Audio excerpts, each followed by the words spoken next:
ቢንያም ይህንን ስታስብ ይህንን ስትወጥን ከተግባሩ ይልቅ ከፍ ያለ አክብሮት ያለኝ ስለ ሀሳብህ ነው። አንዳንዴ እንዲህ አይነት ትልልቅ የቸርነት ተግባር የሚፈጽሙ ሰዎች እርግጥ ነው ብዙ ተጠበው ተጨንቀው ተግባራዊ የሚያደርጉት ነው። ምናልባት በፈረንጅ አባባል አንዳንዱ ባለጸጋ ወርቅና ብር ከመላሱ አድርጎ ተወለደ ይባላል። ማለት የተቸረ ነው፣ ሀብት አለው ለማለት ነው። ብዙ ኢትዮጵያውያኖች ግን ያ ዕድል የለንም።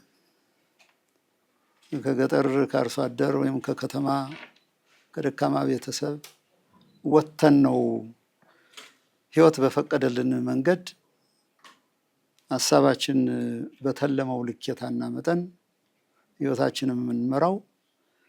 እርግጥ ነው አቶ ቢንያም ያን ያክል ቅድም እንዳልኩት ከባለጠጋ ቤተሰብ የመጣ አይመስለኝም።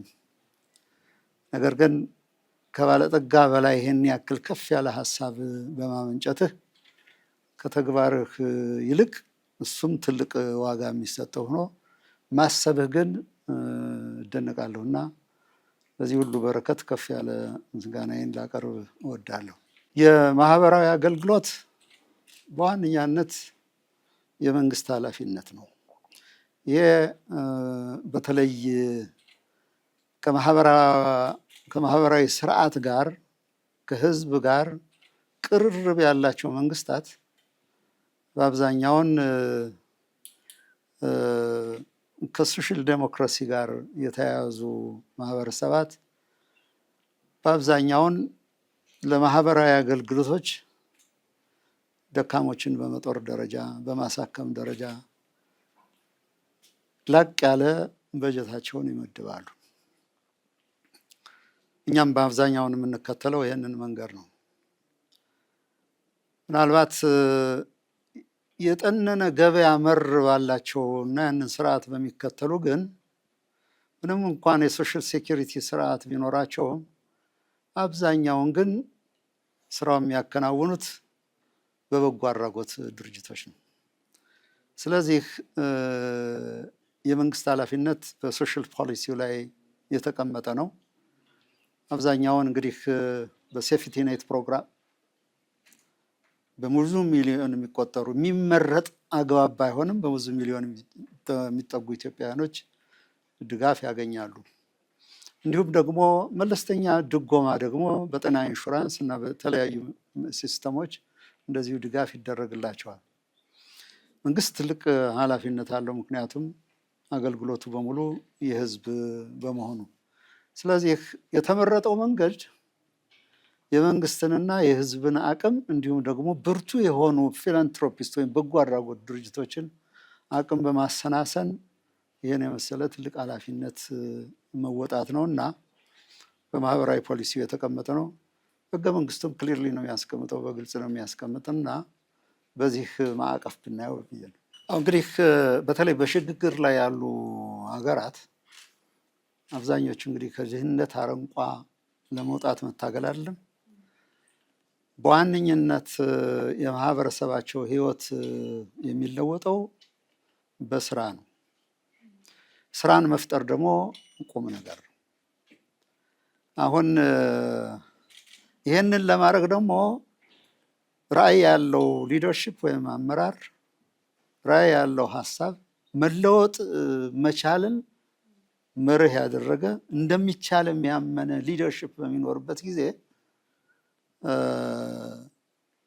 እንዲህ አይነት እጣ ፋንታ ባልተጠበቀም ሁኔታ ሊያጋጥማቸው የሚችሉን ሰዎች አስቀድሞ መታደግ ይቻላል።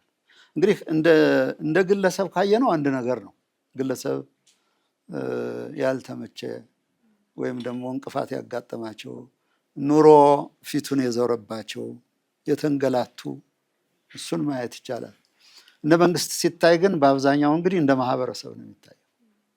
ቁልፉ ድህነትን መታገል ነው። ድህነትን ለመታገል ደግሞ አብዛኛውን ህዝብ ደግሞ ከዛ አረንቋ ማውጣት የሚቻለውም ደግሞ በትክክለኛ ፖሊሲና አግባብ ይመስለኛል። ፖለቲካዊ እንዳይመስል ይህ አባባል እውነት ስለሆነ ነው እንዲያ የምናገረው። ብዙ ሀገሮች ተዘዋውረን ተመልክተናል፣ አይተናል።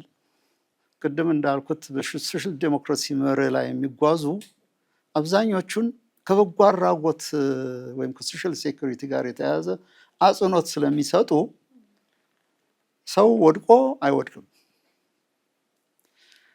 አንዳንዶቹ ደግሞ ለዛ ካፒታል ወይም ገበያ ወይም ሀብት ማረም ማስተካከል ይችላል ብለው የሚያስቡ ደግሞ የሚሾልክባቸው የማህበረሰብ ክፍል ደግሞ አያሌ። ሎስ አንጀለስ ብዙ ዓመት ኖረናል። በስራ ምክንያት የመንግስት ሰራተኛ ነው። እኔ አሁን ከሚያንጸባርቀው የሆሊውድ ጎዳና እኒህ የምናደንቃቸው ሳናውቃቸው ማለት ነው፣ በአካል ሳንገናኛቸው የምናውቃቸው የፊልም ተዋናያን እንደ ጹብ ድንቅ የሚመለከቱት እና ስማቸው የሚጻፍበት እንደ ሆሊውድ ቡሊቫርድ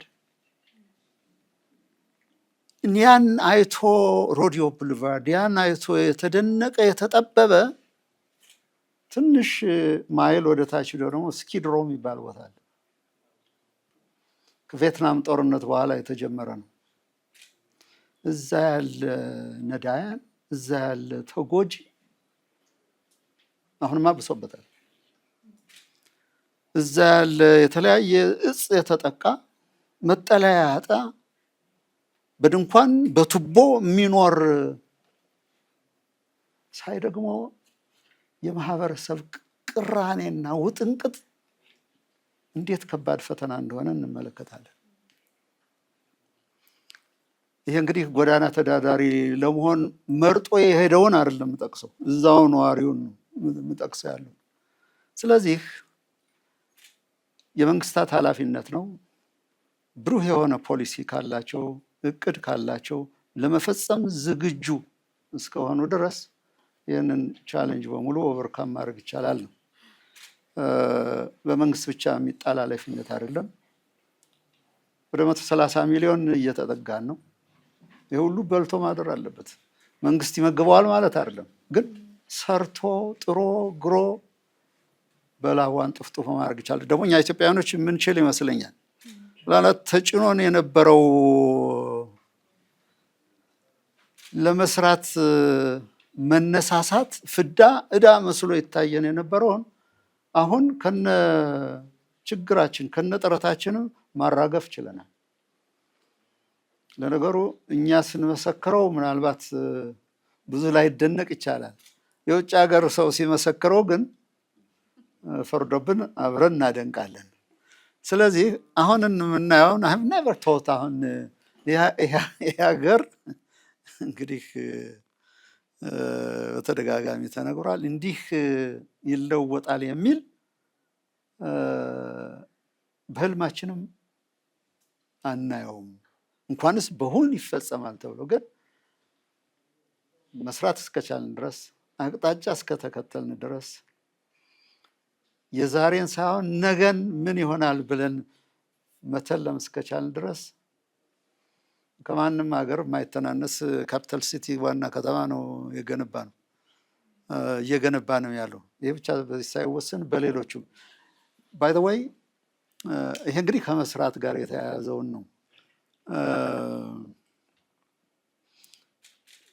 እያንዳንዱ አመራር እያንዳንዱ መሪ በተሰጠው ጊዜ ልኬታ ድረስ ለውጥ አመጣለሁ ብሎ ከተነሳ የማያደርገው ነገር የማይፈጽመው የለም ለማለት ይቻላል። ስለዚህ ይሄ ግን ብቻውን አለም የህዝብ ድጋፍ ያስፈልገዋል፣ የህዝብ ትብብር ያስፈልገዋል።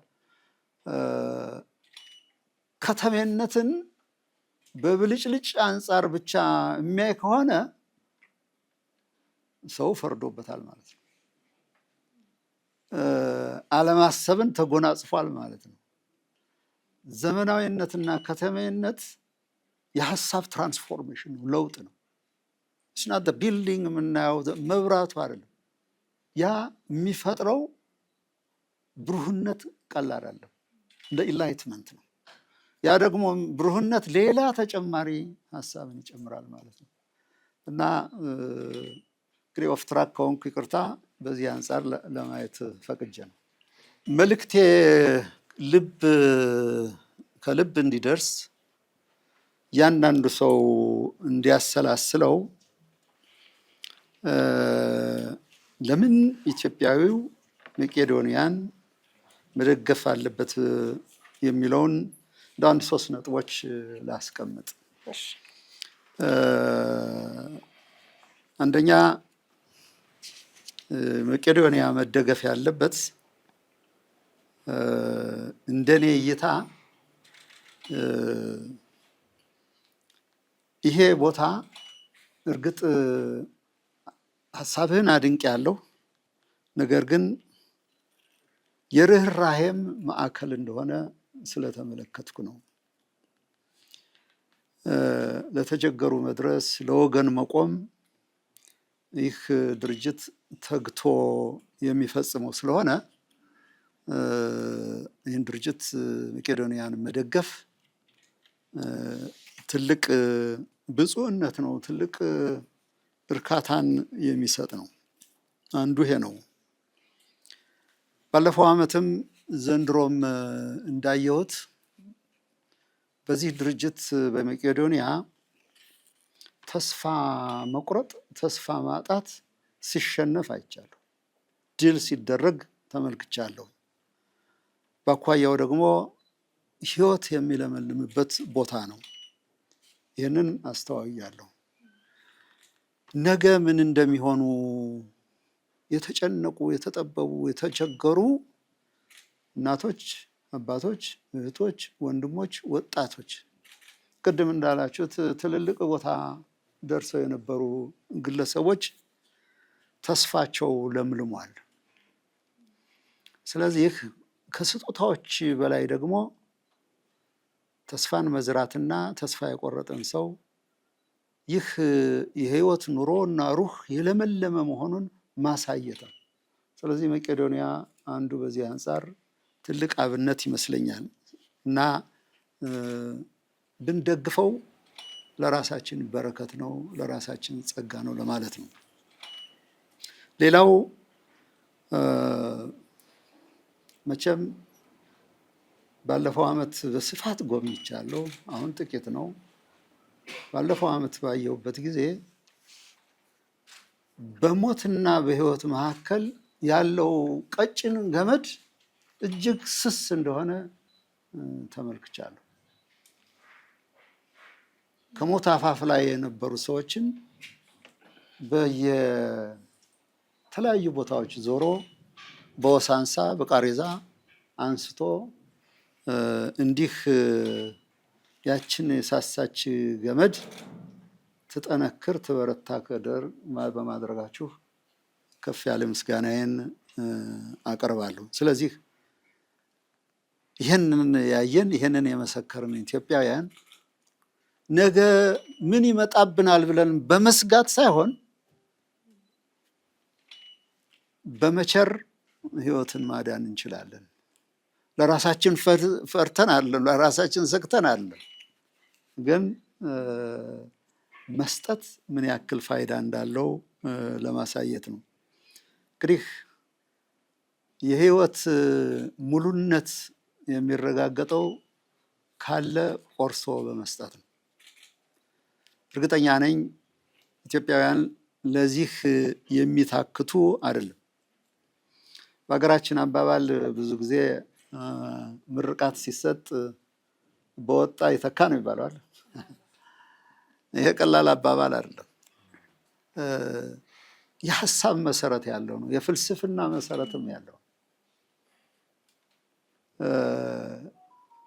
የወጣ ሁሉ የሚተካው በላብ በጉልበት በደም እንደሆነ ለማስታወስ ነው።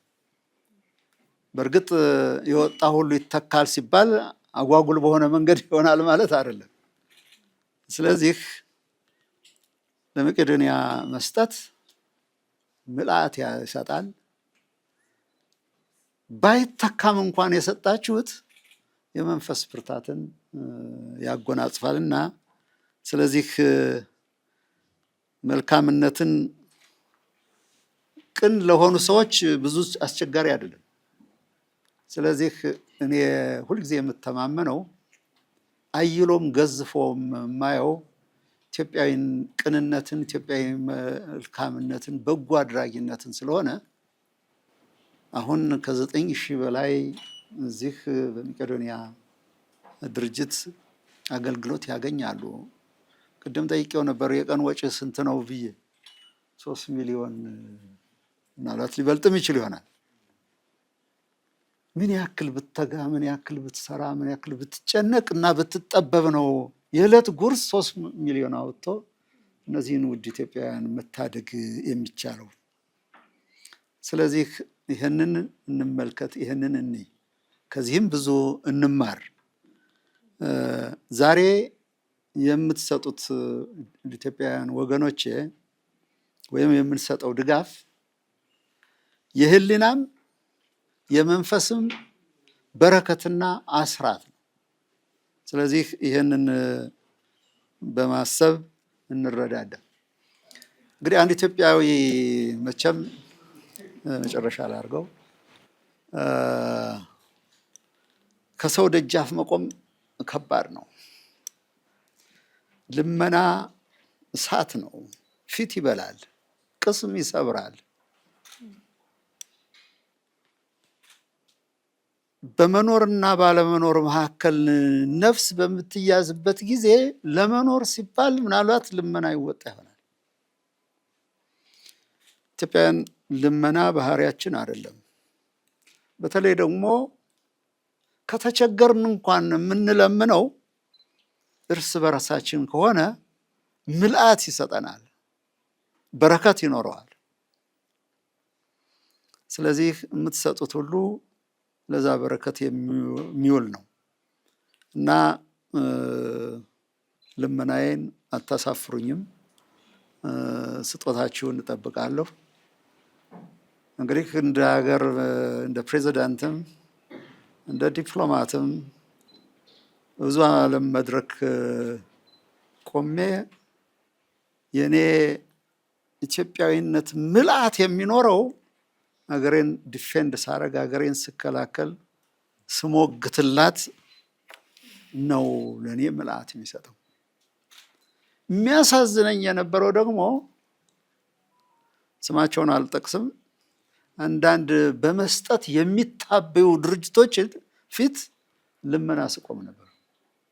በወገኔ ፊት ግን ይህን የመሰለ ተቋም መደገፍ፣ ማበረታታት ልመናም አልለው ኃላፊነት ነው የምለው። ስለዚህ የተቻላችሁን ሁሉ ታረጉ ዘንድ እጠይቃለሁ። አመሰግናለሁ። ክቡር ፕሬዚዳንት፣ በእውነት ዛሬ ማዕከላችን ከክብርት ባለቤትዎት ጋር መምጣትዎት በጣም ትልቅ ደስታ ይሰማናል። እጅግ በጣም ደስ ብሎናል። እሳቸውም እናታችን በጣም የድሮ እናቶችን የሚመስሉ ናቸው። እውነት ለመናገር በጣም እናመሰግናለን። ክቡር ፕሬዚዳንት፣ እንግዲህ የማታውቁ ከሆነ እሳቸው በዓለም ላይ ካሉ ትልልቅ ዲፕሎማት አንዱ ናቸው። እኔ ስለማቅ ነው። አሁን የሀገራችን ፕሬዚዳንት ናቸው። ከዛ ውጭ ግን ዓለም ላይ ካሉ ዲፕሎማቶች ውስጥ ስመጥር ዲፕሎማት ናቸው፣ ባለሙያ ናቸው ማለት ነው እና ዛሬ ደግሞ መቄዶንያ መጥተው እንግዲህ ፕሮግራማችንን አስጀምረውናል። ከዚህ በፊትም ደግሞ የዛሬ ዓመት ሰፊ ጉብኝት አድርገው አበረታተውናል። ያላቸውን ኮኔክሽን እየተጠቀሙ ሰዎች ጋር በመደወል በማስተባበር ብዙ እያገዙና ያሉት። ከዚህ በላይ እንግዲህ ምንም ሊያደርጉ አይችሉም። በመንግስት ኃላፊነታቸው በፕሬዝዳንትነታቸው ብቻ ሳይሆን ባላቸውም ሌሎችንም በማስተባበር የመንግስት ኃላፊዎችን ሌሎችንም በማስተባበር ለመቄዶንያ ዛሬ መቄዶንያ 9,000 ሰዎች ለመርዳት ከ56 ከተሞች በላይ ለመድረስ እንዲሁም ወደ 14 በላይ ከተሞች ላይ ብዙ ህንፃዎች እየተገነቡ ነው። እዚህ ለመድረስ ክቡር ፕሬዚዳንት ትልቅ አስተዋጽኦ ስላደረጉ መቄዶንያ የሚረዱ 9,000 ሰዎች ስም